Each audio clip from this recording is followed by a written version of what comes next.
Fala galera, bem-vindos a mais um Landcast. Hoje eu tô aqui com um baita cara, um cara que tem milhões de cicatrizes aqui. Os últimos 3 foram gigantes aqui e o Marcelo não tá longe disso, né? Hoje ele é o CTO da Pra Valer, né? Muito obrigado pela tua presença, Marcelo. Tô muito feliz aqui de te receber. Hoje a gente vai falar bastante sobre tecnologia, hein, cara? Vamos falar, Vinícius. Muito obrigado pelo convite. É um prazer estar aqui no Landcast, aqui na Land IT. E vamos falar de cicatriz, vamos falar de experiência, vamos falar de muitos aprendizados aí durante alguns anos. Quanto tempo você tá na área de tecnologia, cara? Cara, eu tô só considerando desde quando eu comecei a trabalhar de fato, assim, estágios, acho que uns 20 anos, 20 e poucos, mais de 20 anos.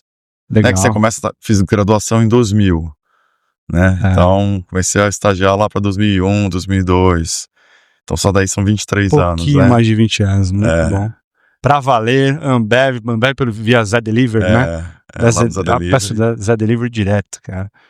Que bom, que legal. Coteminas, Mega né? serviço. Mega serviço. Você pegou do zero? Como que foi lá no comecinho? Como que foi no Zé? Lá no Zé?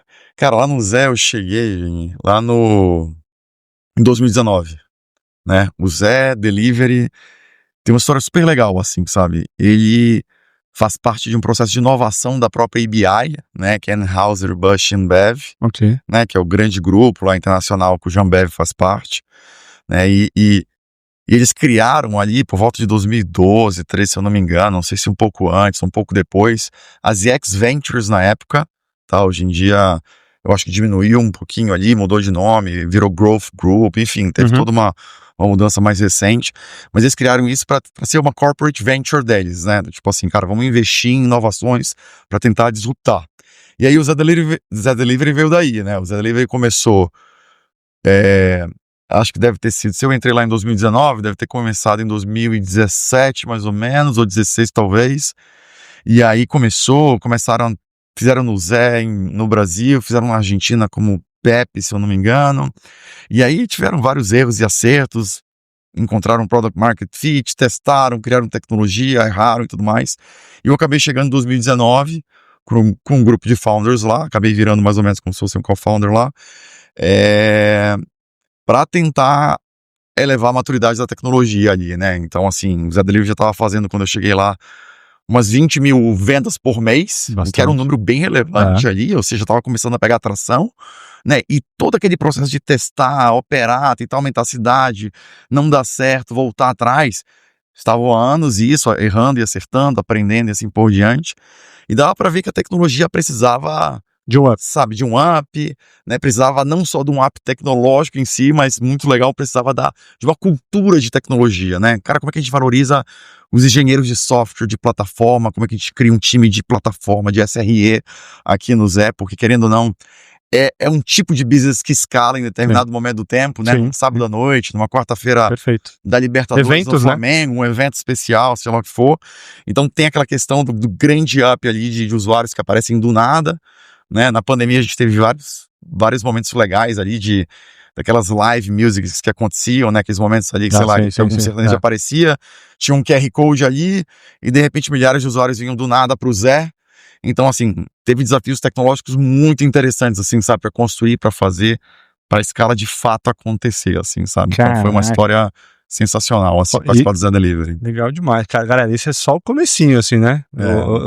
Marcelo, antes da gente entrar e mergulhar nesse mundo aí que você vai dar uma aula pra gente hoje, cara, fala um pouquinho de você. Quem que é o Marcelo, assim? O que ele gosta de fazer? É casado? Tem filhos? Qual que é teu hobby, cara? Fala um pouquinho de você. Tá bom, legal. Sou casado com a Letícia, tenho 2 filhos, a Maria Luísa, vai fazer 5 anos, e o Matheus, que acabou de fazer 2 anos semana passada.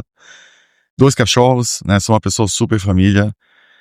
Sou de Belém do Pará, eu e minha esposa, a gente morou em São Paulo durante muito tempo, então eu fico entre lá e cá o tempo todo, né? A partir do momento que os filhos nasceram aqui em São Paulo, a gente meio que tomou a decisão, cara, será que vale a pena de passar um pouquinho mais tempo com a família e tal? Então fico indo e vindo toda semana praticamente. Então, sou um cara, respondendo assim, super família, adoro esporte, né? Conversa um pouquinho com o que eu falei do Zé Delivery, né? Então, eu acompanhava o Flamengo, lembro quando o Flamengo ganhou a Libertadores em 2019, eu estava no Zé, todo aquele crescimento, a plataforma deu conta de todo mundo ali, assim por diante. Mas gosto de fazer esporte, gosto de culinária, gosto de cinema, gosto de ler bastante, né? Eu acho que todo mundo na nossa área de tecnologia adora ler, adora estudar, né? Não tem como fugir. Gosto do meu futebolzinho, né? E agora um pouquinho mais... Palmeirense? Não sou palmeirense, não. Na verdade, eu sou Clube do Remo, lá de Belém do Pará. Né? E gosto de jogar tênis, né? Porque eu acho que é um caminho natural, né? Quando você começa a ver que os amigos param de jogar futebol, você fala assim, cara, eu preciso fazer um esporte com alguém, né? Então, sim. Tênis precisa só de uma pessoa. Então, tô jogando bastante tênis, graças a Deus, e, enfim, tô brincando por aí, fazendo exercício. Como que você caiu na área de tecnologia, cara? Cara, meu pai. Legal. Meu pai era meu pai já é falecido, né? Ele era da área de tecnologia, que foi uma das primeiras pessoas do norte do Brasil a trazer o que chamava de informática para lá, né? Ele saiu de lá, foi para o Rio de Janeiro estudar, se formou em engenharia civil, foi para o Rio de Janeiro estudar informática, que era uma coisa super nova na época, ali na década de 70, final da década de 70, algo do tipo. Voltou para Belém, foi um dos primeiros professores lá da universidade, formou praticamente o departamento de informática lá da Federal do Pará. Então acabei sendo influenciado. Sou filho do meio de 3 filhos, né? Então meu irmão mais velho é dentista, minha irmã mais nova é advogada, então só eu segui os passos do pai. E super feliz, né? Super agradecido, assim. Eu acho que no final das contas eu fui sortudo por escolher uma área que explodiu. E uma das coisas muito legais, assim, que eu tava pensando, que eu tava te falando, que a gente falou desde 2002, né, Vim? É uma coisa que eu falo no Pra Valer um pouquinho, né? A gente tá vivendo agora a onda da IA, né? Mas, cara, quantas ondas a gente já passou nesses últimos 20 anos, né? Teve a onda da internet por si só, um pouco antes, 97, 98. Blockchain. Né? Blockchain mais recente. Teve a onda da cloud. Eu lembro quando eu tava lá no Rio, no mestrado, doutorado, quando lançaram o primeiro serviço de S3, se eu não me engano, na AWS, que foi o primeiro serviço que eles lançaram. Aí olha tudo que construíram até lá. Teve a onda do mobile, né? O lançamento do Apple ali em 2007, alguma coisa também. Então eu falo pra todo mundo que trabalha comigo, todo mundo que eu posso influenciar de certa forma, cara, eu acho que é um mega privilégio trabalhar com tecnologia, assim, sabe? Muita coisa nova, é muito legal, é um ambiente que as pessoas têm um pensamento mais aberto, sabe? Querem provar do novo, querem testar, querem estudar, querem construir, sabe? Ser builders, sabe? Então, eu acho que assim, que a gente tem que cuidar com bastante carinho da área de tecnologia, como é que a gente constrói valor para a sociedade, para as empresas que a gente trabalha, para onde a gente empreende, para quem é empreendedor e navega nessa jornada, como acho que você é um empreendedor. 9 meses aqui nessa jornada. 9 meses? Tá, já. 9 meses é uma criança já, né?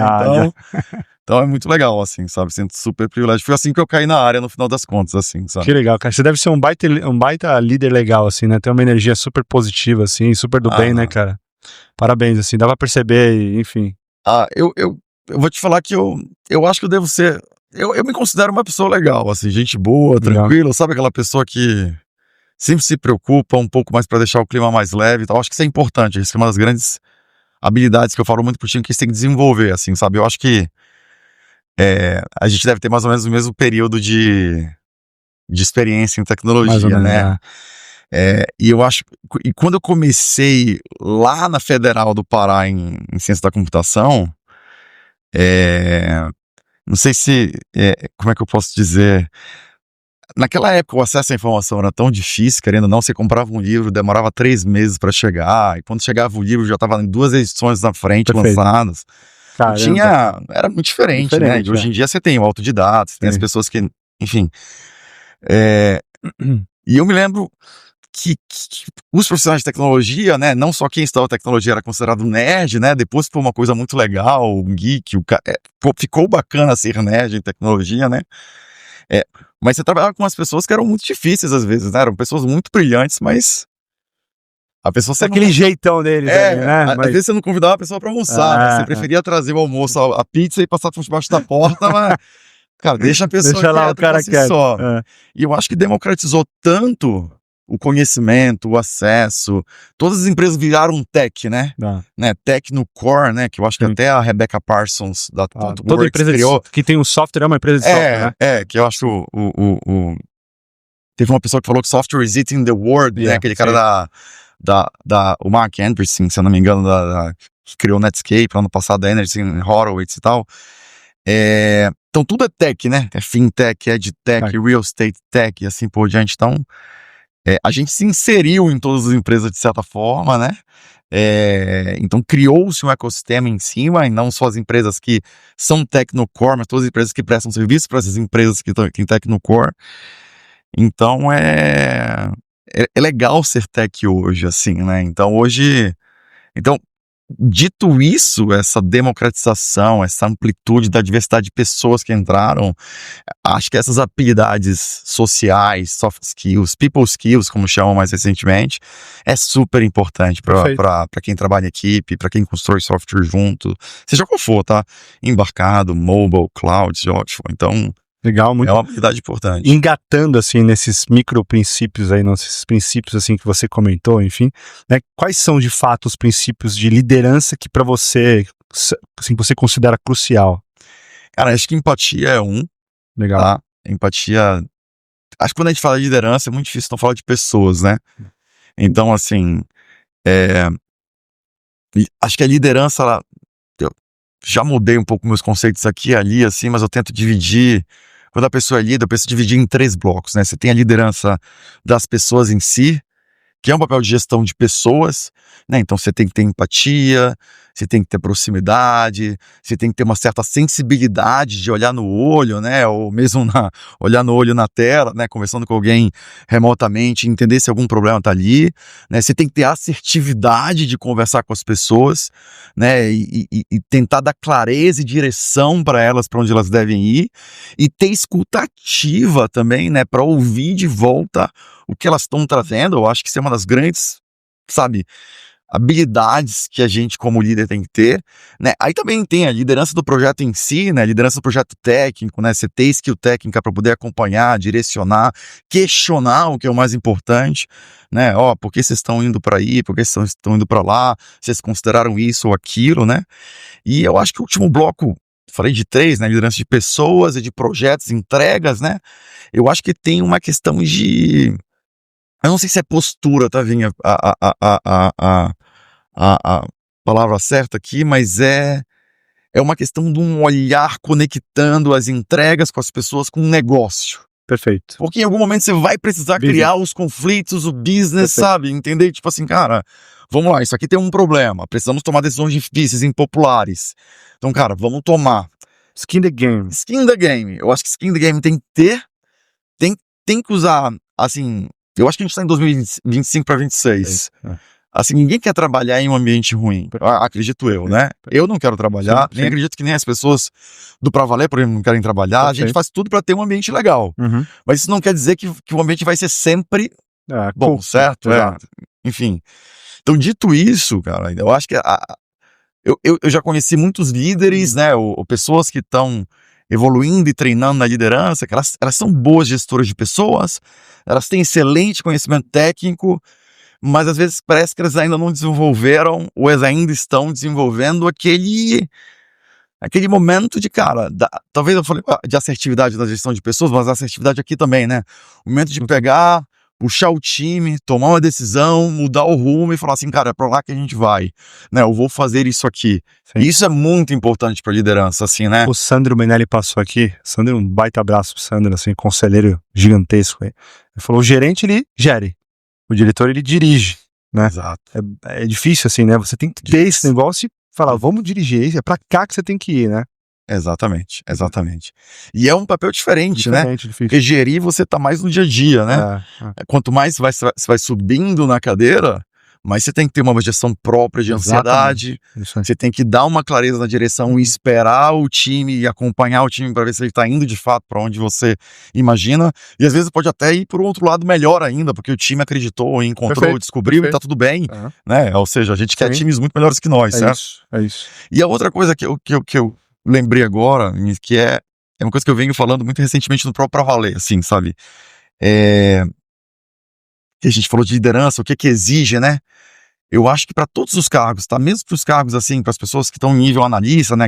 Naquela classificação mais clássica da carreira, cara, o líder tem que ser alguém que consegue dar um passo atrás e olhar um pouco mais o todo que ele está olhando, né? Então, assim... Holístico, assim, né? Porque, querendo ou não, o gerente ele gere, mas tudo bem, se o gerente não conseguir dar um passo para trás e olhar a imagem inteira um pouco maior do que ele está gerindo, perfeito, ele não vai conseguir conectar as pontas e entender, porque criar às vezes criar as pontes, né? Perfeito. Entender que de repente o que ele está querendo gerir vai ter que ser um pouco diferente, porque tem algo em outra equipe que está sendo gerenciado que é mais importante de repente. Excelente. E essa habilidade, sabe, de olhar para trás, de dar o passo para trás e olhar um pouquinho maior do que seu escopo, é uma característica assim que as pessoas, eu não sei, eu tento explicar para elas, a gente tenta ensinar, tenta dar feedback, tenta provocar, tipo assim, cara, mas você já deu algum passo para trás e tentou entender por que a gente está indo para essa direção aqui? E às vezes algumas pessoas aqui têm muita facilidade de fazer isso, geralmente eu vejo essas pessoas crescerem muito da carreira, né? Porque elas conseguem ter conversas diferentes, certo? Né? Exato. Mas é um pouco disso, assim, sabe? Não olha só pra feature ou pro projeto, não, o que isso impacta, né? Exatamente. Ou, de fato, quanto de dinheiro traz pra companhia, de eficiência, né? Exato. Enfim, olha ali de fato como um todo, né? Esse é um bom ponto que você traz, assim. E como que você cultiva pessoas tão diversas, assim, num time, cara? Né, com tudo isso, como que é? Você tem alguma, sei lá, uma maneira de tocar o time para tentar cultivar e deixar essa galera motivada, engajada? Eu acho que tem algumas técnicas, né, clássicas, como one-on-ones. Legal. Né, eu acho que one-on-ones, você conversa com a galera lá? Converso e estimulo todos os líderes que estão comigo a conversarem, né, tanto one-on-ones diretos, recorrentes, frequentes, para bater papo, para conversar, se alinhar, saber um pouco mais de cada um. Assim como os skip levels, né, que se chama, né, que você passa um nível, passa vários e conversas, ou reuniões. Eu tenho minhas reuniões recorrentes com os times, estimulo os meus líderes a terem reuniões recorrentes com os seus times e assim por diante. Cara, eu acho que é muito importante isso, sabe? Tem um projeto do Google que eu acho que é super famoso, não sei se de repente algum convidado seu já falou, que é o projeto Aristóteles, né? Ele é famoso de 2014 ou 16. Eu estava numa empresa americana e eu me lembro que era um escritório de engenharia brasileiro, né, que me fez inclusive vir para São Paulo, foi esse o motivo que eu vi, para trabalhar no escritório de engenharia brasileiro de uma empresa de Los Angeles. E aí eu me lembro que tinha muitas diferenças culturais entre as equipes, assim, sabe? Inclusive a gente aqui do Brasil, meu time aqui do Brasil, a gente tinha inclusive uma vontade intrínseca de mostrar que a gente era melhor que os caras, ou podia trabalhar de igual para igual, enfim. E era legal era legal. Sadio, né? Mas era interessante que tinha essas diferenças culturais, né? O americano é um pouco mais direto, tá tudo bem, o brasileiro é mais latino, eu confesso que eu prefiro o brasileiro, eu prefiro esse olho no olho, esse mais companheirismo, assim, que a gente tem aqui. E aí eu me lembro que saiu essa notícia no New York Times sobre o projeto Aristóteles, que era um projeto que veio evoluir muito dentro do Google, que era um projeto liderado por uma pesquisadora chamada Susan alguma coisa, que agora eu esqueci o nome, eu sempre lembrava, eu já fiz algumas talks sobre o projeto. E ela tinha vindo de Stanford, essa é uma história super legal, ela tinha vindo de Stanford, de um MBA de Stanford executivo, que há 2 anos, certo? E geralmente no MBA em Stanford, né, eu acho que do Ivy League, de Harvard, todos são assim, você se junta com um grupo no primeiro ano, e se junta com um grupo no segundo ano. Você muda, justamente também para conhecer as pessoas e ter experiências diferentes. E essa Susan, ela teve experiências muito distintas. Ela teve uma experiência talvez muito boa no primeiro ano e muito ruim no segundo, ou vice-versa, não sei. Perfeito. E a tese que ela tinha, ela falou assim, cara, eu tô em Stanford, uma barra aqui de aceitação super difícil. Sei lá quantas pessoas passam que aplicam aqui, né? Caro, difícil, você tem que ter o de math lá, né? Enfim. Cara, por que eu tive experiências tão distintas, diferentes, né? Por que eu tive um time que voou e no outro ano não voou, né? Se todos em tese são muito bons, certo? E ela levou isso pro Google. E na época, inclusive, o Google talvez reinava até mais solo do que hoje, né? O Google ainda nunca vai deixar de ser uma mega referência. Sim. Mas acho que hoje a gente está até mais polarizado dessas big techs. A Microsoft voltou a ser enorme, né? Hoje é a empresa mais valorizada do mundo e tal. E o Google era muito assim. Ela falou assim, cara, Google, você atrai todos os talentos do mundo, praticamente. E você contrata quem você quiser. Por quê? Vamos medir aqui quem são os melhores times. E eles fizeram como o Google, né? Fizeram durante 2, 3 anos e continuaram a fazer, enfim, mas quando publicaram a notícia lá, que saiu no New York Times, eles pegaram e falaram, olha, há 3 anos a gente está acompanhando vários times aqui, a gente já testou times de só homens, só mulheres, totalmente diversos, só times com PhDs, sei lá, com menos de 20 anos, enfim, todas as variações possíveis e imagináveis para entender quais eram os times de mais alta performance, e chegaram à conclusão que, cara, a gente tem 5 características aqui que são as características de times de alta performance. E a número 1, que eu acho que ficou super famosa, é a segurança psicológica, né? Assim, cara, times que têm segurança psicológica, eles são os times que mais performam. Olha a dica, galera. Essa é a dica, né? Que aí, como é que você busca segurança psicológica, né? É um ambiente onde as pessoas não necessariamente elas são amigas, né? Não tô falando que as pessoas são amigas, melhores amigas, coisas do tipo, etc. Mas elas se sentem à vontade, se sentem ouvidas, sentem que podem contribuir, sentem que podem questionar, sentem que podem, sabe, não existe pergunta boba. Perfeito. Certo? Perfeito. Então, assim, talvez puxando isso que você me perguntou, como é que estimula esse ambiente dar leve, essa liberdade. dar essa liberdade. E estou para fechar esse tema aqui. Durante muito tempo, quando eu vi esse artigo, enfim. Esse artigo, aí eu trouxe lá para o time americano, a gente debateu e tal, etc. E depois eu vim para o mercado brasileiro, né, por Viva Real, e assim por diante, 2016, se eu não me engano. Cara, eu sempre trouxe esse artigo. Né, e sempre trouxe esse conteúdo, essa pesquisa, esse mindset, né, e várias pessoas concordavam, muitos conheciam também, assim por diante, e era engraçado, e eu acho que eu cometi alguns erros, assim, sabe, eu acho que eu buscava tanta segurança psicológica que eu tinha medo de perder a segurança psicológica e não cobrava dos times. Sim. Então, quando eu comecei a liderar mais formalmente vários times assim por diante, eu acho que eu cometi os erros clássicos assim de líderes, assim, sabe? Eu queria que todo mundo ficasse super feliz o tempo todo, para todo mundo ter a segurança psicológica, né? E, digamos assim, né?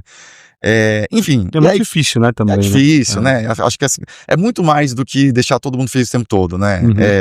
É dar claridade de estrutura para todo mundo. Perfeito. É ter conversas assertivas. É criar nas pessoas um sentimento de impacto e significância aquilo que elas estão fazendo, né? Então, é escutativa, como a gente falou o tempo todo, para as pessoas se sentirem ouvidas, né? Então, isso é uma coisa que a gente fala muito sempre com as pessoas mais sêniores do time. Olha, não chegue a dar resposta, ouve as pessoas, né? Contribui, seja a pessoa que vocês gostariam que tivesse sido para vocês, quando vocês eram júnior, então porque é importante as pessoas tirarem do peito suas ideias, seus questionamentos. Então, quando você traz um ambiente que você valoriza e fala muito sobre isso o tempo todo, sabe, eu acho que o ambiente fica leve, sabe? E eu acho que com o tempo e com muitas, como você falou, cicatrizes, né, no início, eu acho que você aprende a fazer isso, ou pelo menos consegue fazer algumas coisas gerando conflitos positivos, né, tendo conversas assertivas, criando as salas de guerra, war rooms, quando são necessárias para resolver qualquer tipo de problema que possa estar acontecendo, né? Então, eu acho que isso foi um mega aprendizado, assim, dos últimos tempos, assim, sabe? Como junta tudo isso que a gente falou de ambiente leve, gostoso, com segurança, com clareza, mas conflitos positivos, mais difíceis, não tendo medo de conflito. Aí você junta tudo isso, aí o que eu vejo, assim, cara, que a gente tem um ambiente maduro, sabe? Que o time se sente confortável, né? Em trazer ideia, não tem ideia, enfim, besta, exatamente. Enfim, né? Eu de verdade eu aprendi isso, a escutativa que você comentou com o Ariel. O Ariel era o CEO do Burger King Brasil, eu trabalhava com ele, e ele tinha one-to-one com um analista júnior, com estagiários. Massa, aí, cara. Quando eu troquei, fui ser vice-presidente de uma outra empresa, eu de fato comecei a fazer e aplicar mais esse tipo de conceito. Cara, é maravilhoso. Essa é uma dica assim muito boa, né? E você consegue também falar com essa galera? Você tem uma agenda recorrente ou é que na correria? Eu tento ter, né? Legal. Eu tento ter, eu costumo falar assim, olha, a gente tá um Slack de distância, né? Se você quiser, se tiver alguma coisa que você tá na dúvida, é isso. Pô, fala, pode falar comigo, né? Se perguntar assim, cara, Malché, você acha que você tá fazendo o suficiente hoje? Acho que não. Deveria estar fazendo mais. Esse é um bom ponto também, né? Você tem ciência, cara, deveria fazer mais. Queria fazer mais. Legal. Mas é super importante, assim, você conversar. Às vezes, acho que a gente perde um pouco eu não acho que faz sentido, como é que eu posso explicar aqui? Às vezes a pessoa que é analista júnior fala com você, ou fala eventualmente comigo, né? E ela tem uma expectativa, caramba, tá me dando um pouquinho de atenção.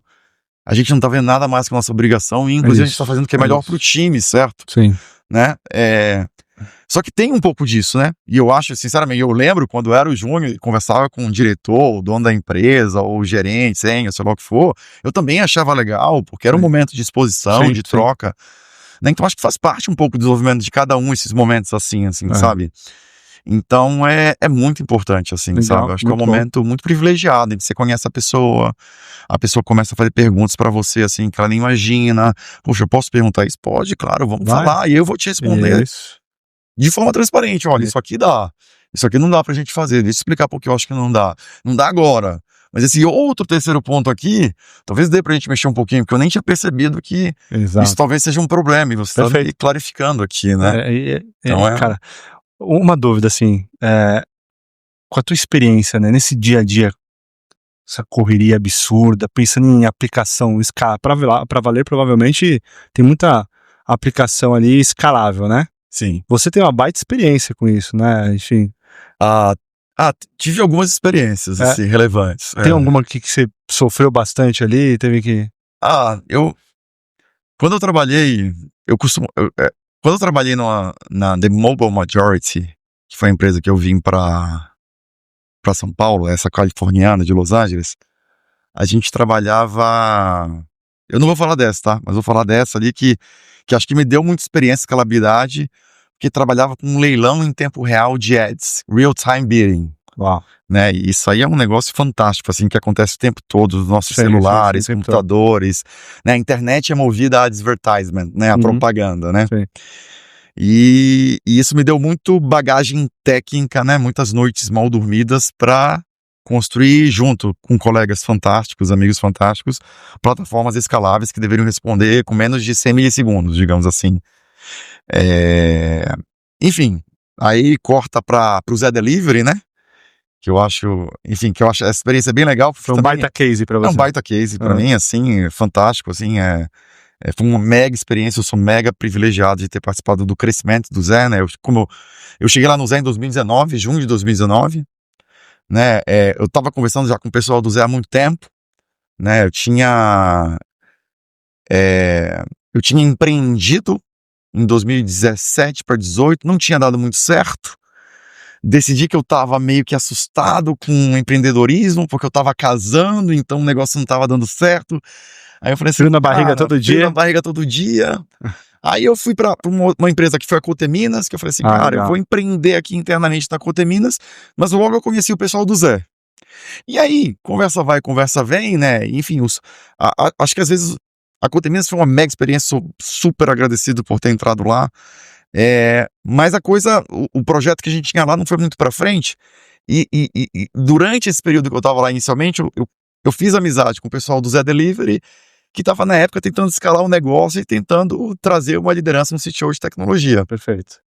E aí eu indiquei várias pessoas, não deram certo por N motivos, ou enfim, não sei o que aconteceu de fato, mas no final das contas eu falei, cara, beleza, vou pra aí, já tô aqui há 3 a 5 meses conversando com vocês, não me lembro ao certo. Então acabei chegando em junho de 2019, mas já acompanhava por tabela o Zé desde janeiro de 2019, digamos assim. E em junho a gente fazia 20 mil vendas por mês, que já é um mega case ali, se for pensar, né? Acho que o iFood anunciou recentemente que fez 120 milhões de vendas no mês. O que são 20 mil? Mas na época 20 mil, né? Para um grupo pequeno. Sim. Acho que a gente tinha 20 a 30 pessoas na empresa no máximo, tal, ali, eram 8 pessoas na engenharia ali no momento que eu tava. Tinha tido um turnover grande de tecnologia, metade do time tinha saído, então por isso que eles estavam procurando amadurecer o time de tecnologia também. Então quando eu cheguei lá, cara, eu me lembro quando eu cheguei lá, tem várias histórias do Zé, né? Eu lembro quando eu cheguei lá e na semana seguinte era Dia dos Namorados, 12 de junho de 2019. E eu lembro que teve uma campanha dos Dia dos Namorados e o Zé Delivery caiu completamente em, sei lá, 8 da noite de 12 de junho de 2019 e voltou, a gente conseguiu voltar ele meia-noite e meia. Eu me lembro que a minha mulher, na época, virou pra mim assim, eu cheguei no restaurante aqui em São Paulo, eu não lembro qual era, ela falou, legal esse seu emprego novo, né? Eu falei, não, amor, é legal, fica tranquilo assim que eu tô feliz. O mata alta, a turma é boa, a turma ficou lá até o final, assim, sabe? Aí no outro dia tive aquela retro pra entender o que deu errado, né? Eu falei, galera, o que aconteceu? Não tem bora entender, porque eu não entendia nada, eu tava pouco tempo. há 5 dias lá. Enfim, aí corta pro segundo semestre de 2019, né? A gente foi acertando várias coisas, eu acho que o Zé foi um case também de um entrosamento muito grande entre a gente como um todo, toda a empresa, eu e o meu C-Level, o CEO, o CPO, a CHRO, o COO, essa galera que trabalha com operações, aqui nós viramos amigos até hoje, assim, legal, sabe? Legal. Padrinho de casamento de né? Conhece os filhos, meus filhos conhecem eles, assim, por diante. Então foi um case especial nesse sentido, porque também a gente ficou junto, se uniu, deu as mãos e vamos fazer acontecer. Então, é engraçado como que são as coisas, sabe? Em agosto, mais ou menos, olha como é que são as coisas. Acho que em agosto ou setembro de 2019, teve uma conferência da AWS. Uma conferência não, teve aquele evento anual da AWS, a AWS Summit, que acontece, até acontece lá no Morumbi, geralmente. Sim. E eu virei pra turma lá do Zé e falei assim, olha, quero todo mundo vá pra esse evento. Eu quero que vocês vão. E a galera de tecnologia virou assim, cara, como assim? A gente pode ir pra esse evento? Caramba. Eu falei, pode, cara, por que não? Não, mas... Vambora. Significa que a gente vai ficar um dia fora daquele escritório sem estar trabalhando? Eu falei, cara, mas isso é trabalho também, é importante vocês estarem lá. E a galera que não tech falou assim, cara, como assim você vai levar a galera, né? Eu falei, não, cara, é importante estar aqui, é importante estar nas conferências, nos eventos, conhecer e tudo mais. Enfim, long story short, né? Acho que, sei lá, metade do time, um pouco mais foi, né? Principalmente as pessoas de back-end, digamos assim, de plataforma, né? E um engenheiro fantástico lá, o João, virou e falou assim, cara, eu vi um case XPTO de uma tecnologia aqui que a gente pode aplicar no Zé. Né, que, cara, a gente usava serverless lá, Lambda, né? Sim. Então, o Zé tinha um problema na hora em que as lambdas cresciam muito, só que ainda não tinha na época a escalabilidade automática dos bancos de dados. Então os bancos de dados não escalavam junto com as lambdas de aplicação. Não sei se está muito técnico aqui, tá? Mas enfim. Mas tinha um problema e aí estourava, né? Esse tinha sido o problema do dia 12 de junho. E aí a gente usando umas tecnologias da AWS que ela tinha recém-lançado, mais essa tecnologia que o engenheiro, no caso, viu lá na AWS, a gente falou assim, cara, bora aplicar isso aqui para ontem. E aí teve toda a questão de priorização. Eu acho que foi a primeira grande mudança tecnológica no Zé, que eu cheguei lá com o CPO, com o CEO, com todo mundo. Falei assim, galera, a gente vai ter que priorizar isso aqui e vai ter que parar as outras coisas de negócio. E o pessoal olhou assim, cara, mas por quê e tal? Mas deram super ok, entenderam. E eu acho que foi um momento meio, como é que pode falar? De mudança de jogo, assim, sabe?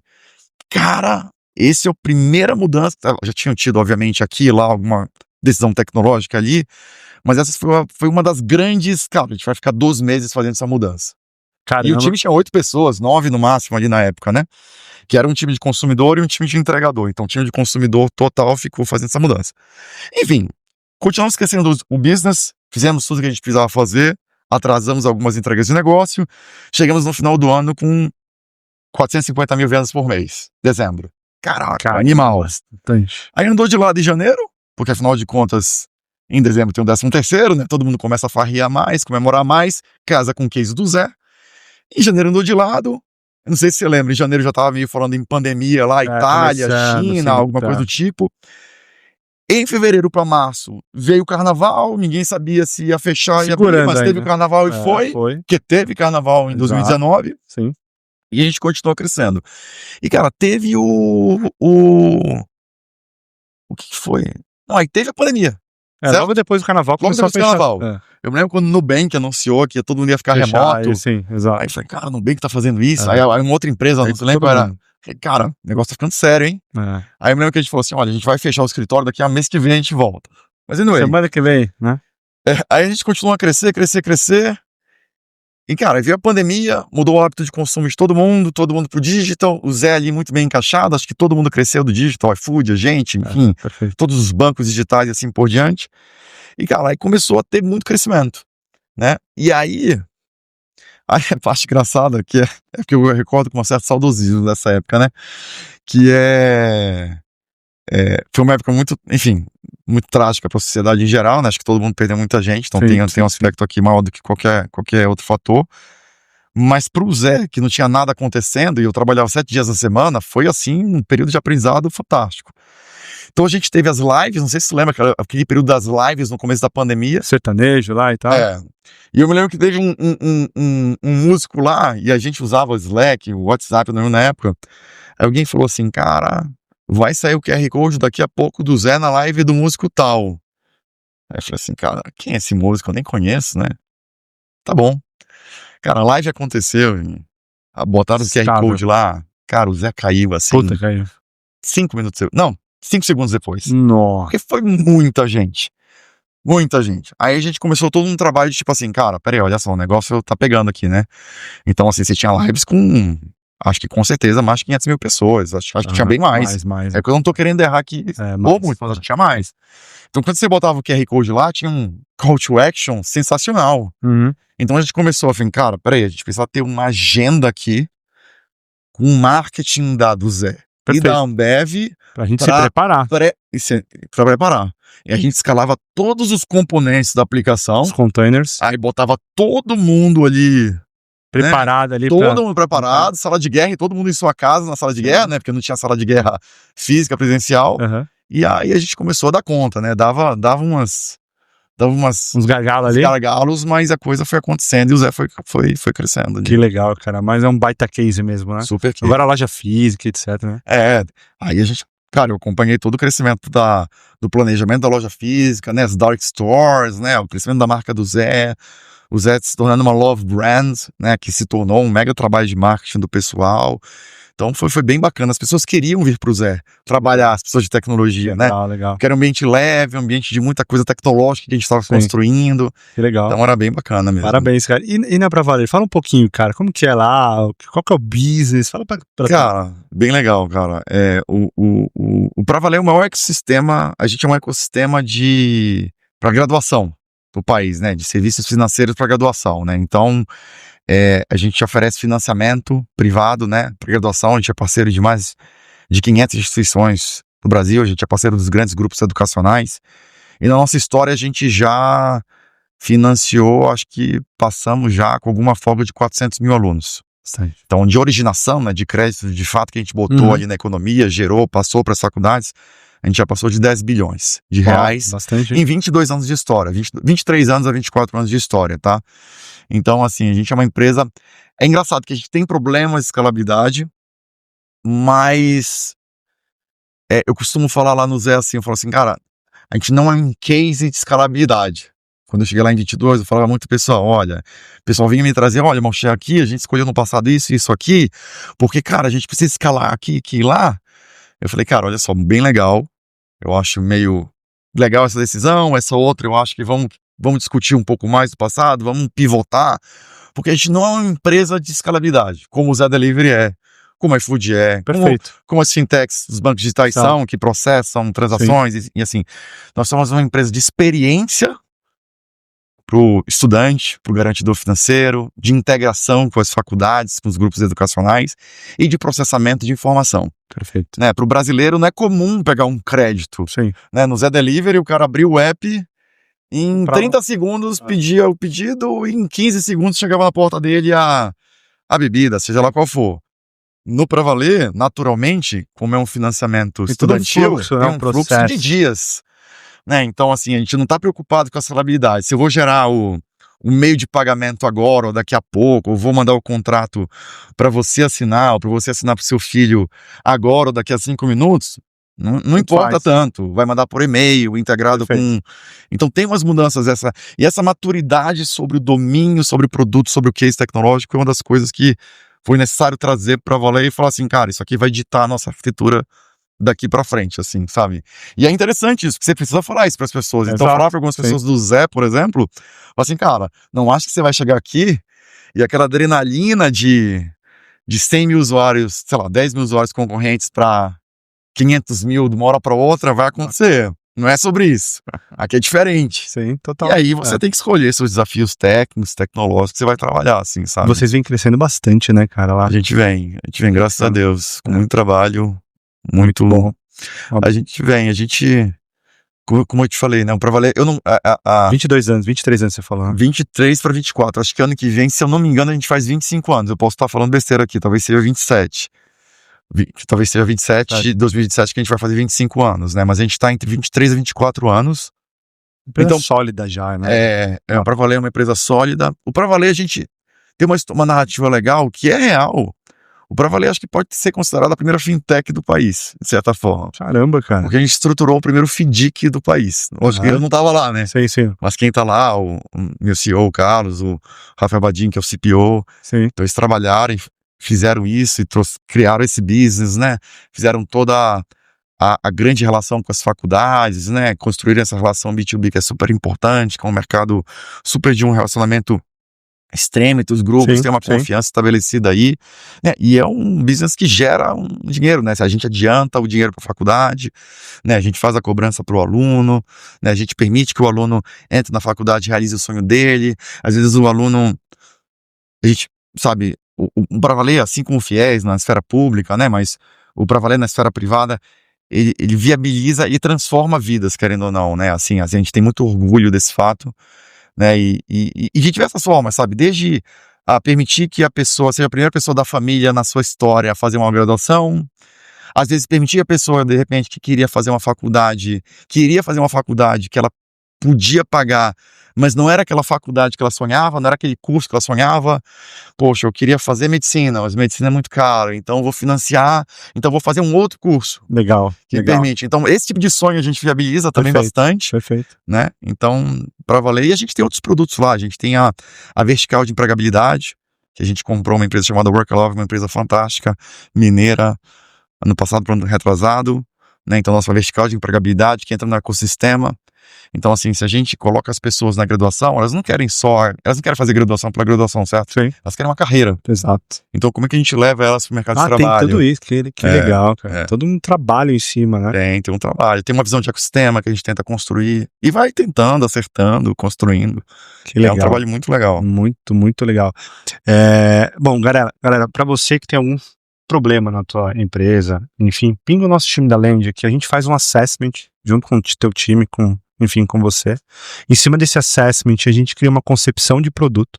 Em cima dessa concepção de produto, a gente vai mostrar para você em quanto tempo a gente vai resolver o teu problema, né? Em quanto tempo, ou quanto que isso vai custar de fato. Se houver necessidade da gente criar um business case, né, para apresentar para o teu CFO, para a gente angariar budget, mostrar para ele de fato que faz sentido fazer essa mudança, que vai trazer dinheiro para a mesa, enfim, na terceira etapa a gente constrói em conjunto. Então, pinga o time aqui, a gente consegue ser muito assertivo, muito rápido, tá? E assim, a gente já tá mais de, deixa eu ver, cara, mais de 40 minutos falando aqui, Marcelo. Cara, essa história é legal demais, né, cara? Puta energia boa, assim, pra gente finalizar, assim, que dica você dá pra galera que um dia quer sentar numa cadeira como a tua de CTO, né, de executivo, né? O que essa galera deve começar a fazer, deixar enfim, o que você fala pra essa turma pra de fato ter êxito, assim como você teve, né?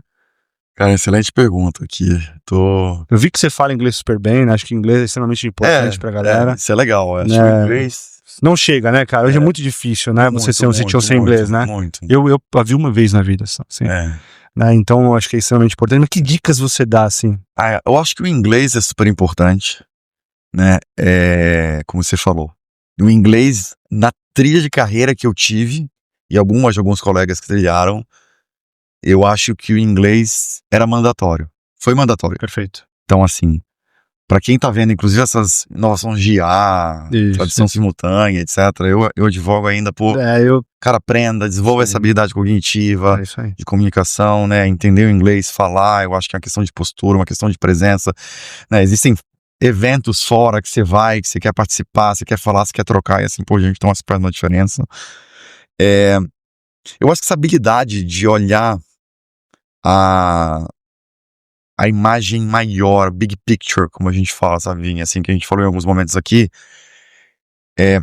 às vezes eu vi pessoas fantásticas, muito talentosas, muito melhores que eu, tecnicamente falando, enfim, eu assim, cara, nossa, com essa pessoa eu preciso parar um pouquinho, estudar para questionar um pouco o que ela tá, né, por que caminho a gente tá seguindo, para entender um pouco mais, mas tinham essa dificuldade, assim, sabe, muito apegada às suas ideias. Eu acho que para você crescer na carreira de liderança, né? E CTO é um cargo de liderança mais acima da empresa.